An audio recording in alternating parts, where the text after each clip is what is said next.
محمد ادریس صاحب نے ایک سوال لکھا، لکھتے ہیں کہ کچھ لوگ ہاتھ کی لکیریں دیکھ کر قسمت بتاتے ہیں، کیا ان کو ہاتھ دکھانا کیسا ہے؟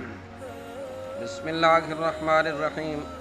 الجواب بعون الملک الوہاب، اللہم ہدایت الحق والصواب۔ ایسے لوگوں سے ہاتھ دکھا کر اپنی قسمت معلوم کرنا اگر ان کی طرف رغبت کی وجہ سے ہو تو ناجائز و حرام ہے، اور اگر ان کے بتائے پر یقین کر لے تو یہ کفر ہے۔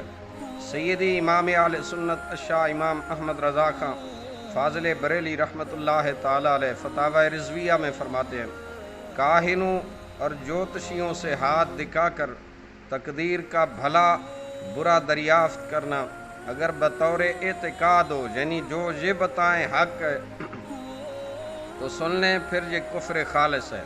اسی کو حدیث میں فرمایا، فقد کفر بما نزل علی محمد صلی اللہ تعالی علیہ وآلہ وسلم، یعنی بے شک اس چیز سے انکار کیا جو کچھ نبی علیہ الصلوۃ والسلام پر اتارا گیا، اور اگر بطور اعتقاد و تیقن نہ ہو مگر میل و رغبت کے ساتھ ہو تب بھی یہ گناہ کبیرہ ہے۔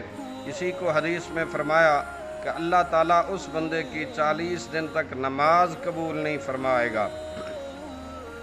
واللہ اعلم عز وجل ورسولہ اعلم، صلی اللہ تعالی علیہ وآلہ